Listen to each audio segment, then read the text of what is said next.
Iran Israel के बीच 5 अप्रैल से ही जंग की पृष्ठभूमि तैयार हो रही है। अमेरिका की एंट्री ने इस खटास को और ऊपर पहुंचा दिया है। इतना कि एक चिंगारी भड़कने की देर है, खाड़ी देश यूक्रेन की तरह युद्ध मैदान में तब्दील हो जाएगा।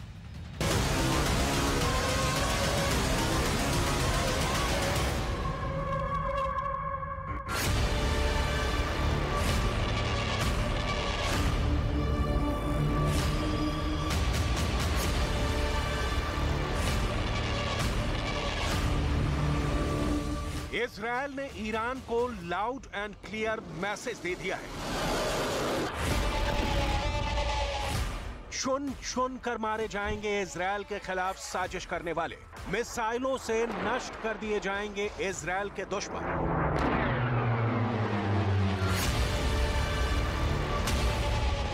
इजरायल ईरान की जानी दुश्मनी में आप सोचेंगे कि इसमें नया क्या है, तो जरा गौर से सुनिए इजरायल के रक्षा मंत्री का यह बयान और अंदाजा लगाइए कि दो बड़ी शक्तियों के टकराने का खाड़ी में क्या होगा अंजाम।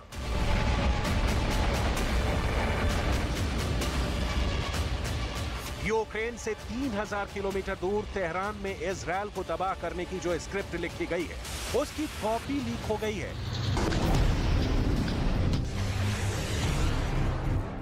इजरायल की राजधानी तेल अवीव में देश के रक्षा मंत्री ने ईरान के क्रूर और भयानक इरादों के खिलाफ जिस कदम का ऐलान किया है, उसे बहुत गौर से सुनने और समझने की जरूरत है।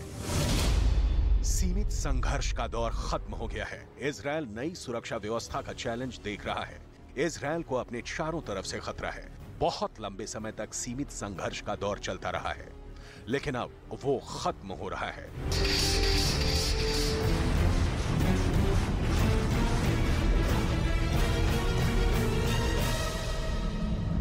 मकसद साफ है, ईरान इजरायल के अस्तित्व पर उंगली उठाना छोड़े, खाड़ी में अपना साम्राज्य स्थापित करने की लालसा त्यागे, आतंकवादी संगठनों को पैसा और हथियार देना बंद करे।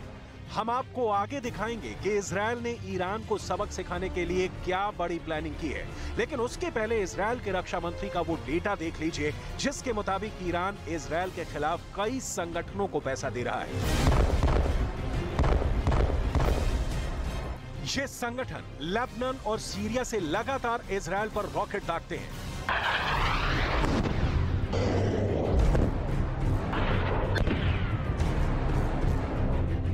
इजरायल के लिए 24/7 खतरा बन गए हैं। हिजबुल्लाह $7,500 करोड़, हमास को $1,000 करोड़, गाजा के इस्लामिक समूहों को अनगिनत रकम, सीरिया में ईरान समर्थित आतंकवादियों को करोड़ों डॉलर।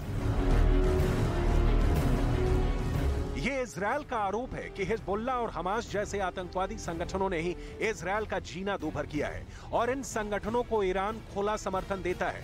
लेबनान और हिजबुल्लाह को पैसे देने की बात पहली बार सामने नहीं आई है, ना ही हमास को ईरान से मनी मिलने की बात पहली बार सामने आई है। ये दोनों संगठन सालों से इजरायल के जान के दुश्मन बने हुए हैं और इसका कारण इजरायल का जानी दुश्मन ईरान है। ईरान इजरायल की सीमा एक दूसरे से नहीं मिलती, लेकिन बाकी जितने इस्लामिक देशों की सीमा इजरायल से मिलती है, उसको ध्यान से समझिए, क्योंकि इजरायल के ये पड़ोसी ईरान के इशारे पर ही चलते हैं। सीरिया, लेबनान, मिस्र, जॉर्डन, फिलिस्तीन, इन पड़ोसियों को इजरायल के होने से ही दिक्कत है। इजरायल के अस्तित्व में आते ही ये जंग शुरू हो गई और तब से इजरायल अपने बचाव के लिए मिसाइलों, बमों और बंदूकों का जखीरा तैयार कर रहा है। इजरायल के रक्षा मंत्री को ध्यान से सुनेंगे तो बिल्कुल साफ लगेगा कि अब हथियारों को गोदामों से निकालने का वक्त आ गया है। ईरान खाड़ी देशों की ओर से नेता बनकर इजरायल को जो काबू में लाने की कोशिश कर रहा है, ये उसका ही नतीजा है कि इजरायल के रक्षा मंत्री ने तेहरान को संदेश भिजवा दिया है कि उड़ते ड्रोन से बम बरसाए तो जा सकते हैं, लेकिन इजरायल के एंटी डिफेंस एयर सिस्टम की लक्ष्मण रेखा को तोड़ा नहीं जा सका।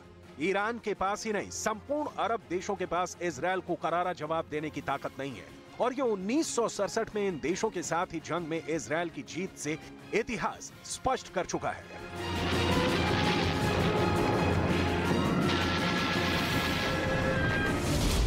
आईडीएफ लगातार ईरान की संपत्तियों को निशाना बनाता रहेगा जो इस क्षेत्र में मौजूद है। हम लोग व्यापक पैमाने पर इसके लिए काम कर रहे हैं। जब से मैंने ऑफिस संभाला है, सीरिया पर हमले दोगुना हो गए हैं। सीरिया पर ही इजरायल के मिसाइल हमले ने ईरान को ताजा आक्रोश से भर दिया है। ईरान के 2 गार्ड सीरिया में मारे गए। ईरान ने इजरायल से पूछा क्यों मारा। इजरायल ने जवाब नहीं दिया, बल्कि ईरान से सवाल पूछा कि उनके गार्ड सीरिया में क्या कर रहे थे। तनातनी की इस गर्मा गर्म जमीन पर जाहिर है युद्ध के बीच अंकुरित हो रहे हैं, जिसका अंजाम सिर्फ विनाश होगा।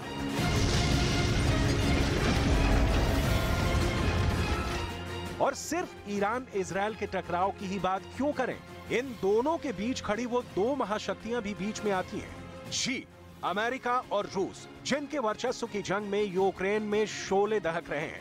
कभी यूक्रेन का बखमूद जल रहा है, कभी सोलेदार, कभी कीव को उड़ाने की तैयारी हो रही है।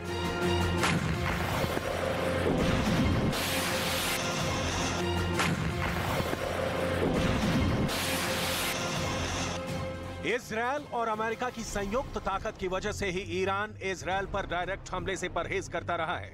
लेकिन अब ईरान के राष्ट्रपति इब्राहिम रईसी ने नई रणनीति अख्तियार की है, जिसके तहत अमेरिका को सीधे जवाब न देकर इजरायल को माध्यम बनाया जाएगा। अरब देश वैसे भी ईरान के साथ हैं। सऊदी अरब से ईरान की नई दोस्ती इसकी तस्दीक है। इजरायल की फुल प्रूफ प्लानिंग के खिलाफ ईरान भी एक्शन में है। ईरान ने दावा किया है कि उसने अमेरिका की ताकतवर सबमरीन को सतह पर आने के लिए मजबूर कर दिया। ये घटना तब हुई जब अमेरिका की खतरनाक सबमरीन हार्मूज स्ट्रेट से गुजर रही थी और ईरान की समुद्री सीमा में घुस आई थी। ईरान की तरफ से यह दावा किया गया कि उसकी पनडुब्बी फतेह को इसका पता चल गया, जिसके बाद वो एक्शन में आ गई। उसने फौरन हार्मूज स्ट्रेट से गुजर रही अमेरिका की पनडुब्बी को रोकने के लिए वहां युद्ध का अभ्यास शुरू कर दिया। इस दौरान अमेरिका की पनडुब्बी को ईरान की समुद्री सीमा से निकल जाने की कई बार चेतावनी दी गई और ऐसा नहीं करने पर उसे तबाह करने की धमकी दी गई। ईरान का दावा है कि इसी के बाद अमेरिका की उस पनडुब्बी को सतह पर आने के लिए मजबूर होना पड़ा। अमेरिका की नौसेना ने इस तरह की किसी भी घटना से इनकार किया है। कुछ रोज पहले पश्चिमी मीडिया ने दावा किया था कि अमेरिका ने अपनी ताकतवर सबमरीन यूएसएस फ्लोरिडा को ईरान की सीमा के पास पहुंचा दिया है, जिसके बाद ये अटकलें लगाई जाने लगी थी। ईरान और अमेरिका युद्ध के मुहाने पर खड़े हैं, किसी भी वक्त जंग छिड़ सकती है। उस दौरान ईरान ने भी अमेरिका पर जंग भड़काने का आरोप लगाया था। उसने हुंकार भरी थी कि अगर अमेरिका ने जंग छेड़ने की गलती की तो ईरान की सेना उसे मुंहतोड़ जवाब देने के लिए पूरी तरह तैयार है। पश्चिमी मीडिया में छपी रिपोर्ट के मुताबिक ईरान पर नकेल कसने के लिए अमेरिका ने पूरी तैयारी कर ली थी। यूएसएस फ्लोरिडा एक न्यूक्लियर पावर्ड सबमरीन है। यूएसएस फ्लोरिडा पर एक साथ 154 टॉम हॉक मिसाइलें तैनात की जा सकती हैं, जो दुनिया की सबसे ताकतवर मिसाइलों में से एक है। पिछले महीने ही सीरिया में एक अमेरिकी कंपनी के अधिकारियों पर ईरान ने ड्रोन से हमला किया था, जिसका बदला लेने के लिए अमेरिका ने भी हवाई हमले किए। अमेरिका ने ईरान के समर्थन वाले कुछ विद्रोहियों के गुट का भी खात्मा कर दिया। लेकिन अब लग रहा है कि जंग सीरिया में नहीं, बल्कि ये जंग ईरान में ही होगी, जिसके लिए अमेरिका ही नहीं बल्कि इजरायल भी पूरी तैयारी कर चुका है। अमेरिकी नौसेना के मुताबिक ईरान की सीमा के पास समुद्र में हमले बढ़े।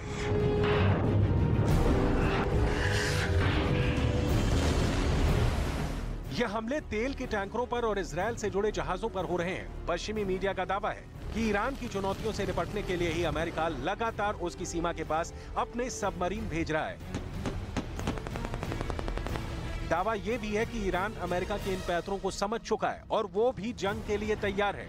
अमेरिका की पाबंदियों के बावजूद ईरान की बढ़ती ताकत अमेरिका ही नहीं बल्कि इजरायल के लिए भी चिंता का विषय है, क्योंकि ईरान के साथ इस वक्त सिर्फ अरब देश खड़े नहीं दिख रहे हैं, बल्कि चीन, जिसकी मध्यस्थता में सऊदी अरब से फिर से ईरान ने दोस्ताना स्थापित किया, और रूस, जिसे ईरान ने कामिकाज़े ड्रोन सप्लाई कर बहुत बड़ी मदद की है। इसी ड्रोन देने की वजह से पुतिन ने दुनिया के बेजोड़ anti defence air system S-400 देने की पेशकश की थी। ईरान रूस का याराना बाइडेन के लिए बड़ी मुसीबत है और उस पर चीन की चालबाजियां। इजरायल फंसे उसके पहले अमेरिका ईरान पर परमाणु बम बरसा दे तो ताज्जुब नहीं होगा, क्योंकि ईरान पर नकेल कसने की अमेरिका हर कोशिश कर चुका है। असल में ईरान, हिजबुल्लाह और हमास अल कुद्स ब्रिगेड, सीरिया, लेबनान, इन सभी को इजरायल पर हमले का नया बहाना यरूशलेम के अल अक्सा मस्जिद में इजरायल की सेना की एंट्री ने दे दिया है। गाजा में मौजूद इस्लामिक संगठनों को ईरान भड़का रहा है और इजरायल की मस्जिद में घुसने की कार्रवाई को इस्लाम के विरुद्ध बता रहा है, ताकि अरब देश जोर शोर से ईरान का साथ दें और इस बहाने इब्राहिम रईसी एक साथ इजरायल और अमेरिका दोनों को निपटा सके।